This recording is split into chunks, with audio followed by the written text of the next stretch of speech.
sweet resistance resound and ring, bringing fruits of freedom every time we sing. But how we gonna sing in a strange land when home been changed by strange hands? And I don't even expect to get to say everything in several shows. I think there will still be new things to say and see and discover after we've done this show, you know, 9 or 10 times.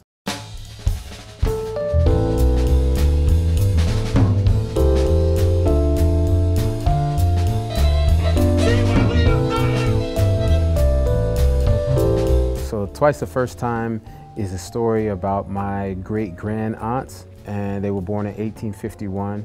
And Twice the First Time is me telling their story not only from a historic perspective, but also from a psychological and sociological perspective. How do two people who were seen as one person, how would they look at our times?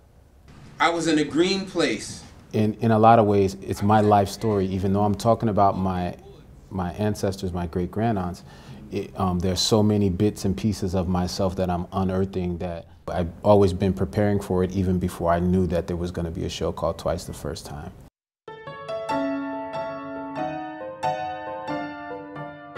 It's the big top. Make it look good on the surface.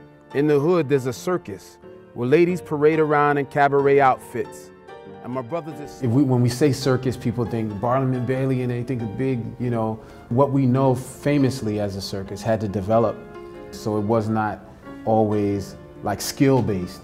It was like more Marvel-based and more like, oh, the strange attraction, the oddities. Like I have to see these women that have two bodies connected as one. That's what drove what became what we know now as the circus.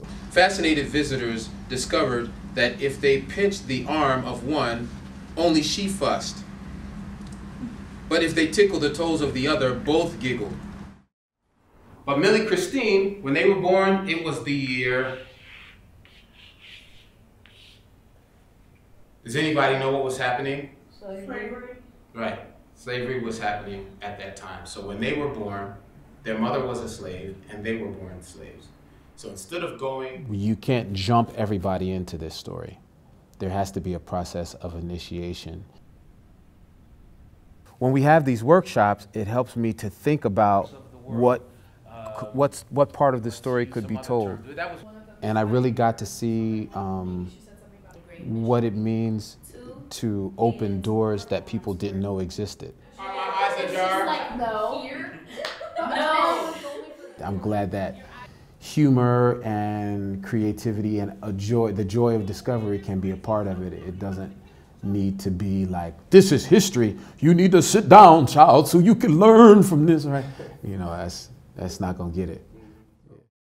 So as soon as you hear him responding to something in the montage, you can grab that actual moment and either go with him or provoke something else. So it's even richer if then you interact with that constant data of that amount of information, and then we can develop rhythms together within this big soup. It's a different style of writing. It's a different style of composition. It's like a conceptual jam session. When we perform, or if we get together and just jam, a lot of times the greatest compositions come out of the conversations exploring how we jam. So when we put the show on stage, it's so much richer because we didn't just write down a bunch of ideas. We didn't write down the chronological order of something that should happen. We had experiences together. We've had multiple community experiences. By the time it's on stage, it's like we've already become a part of the story. And we got freaks. 2 heads, 4 arms, 4 feet, all in one perfect body meet. I imagine that if Millie-Christine were here now, one of them could say, look how far we've come, and the other one would say, but look how little they've done with all they've gained in this journey. That's the paradox of like looking at all that they went through and how much they were able to do with adversity. Look how little we've done with all the ease of standing on the shoulders of ancestors. We're standing higher, but we're bent over still. We can do so much more. There was never no bad. Don't let your legs stop moving.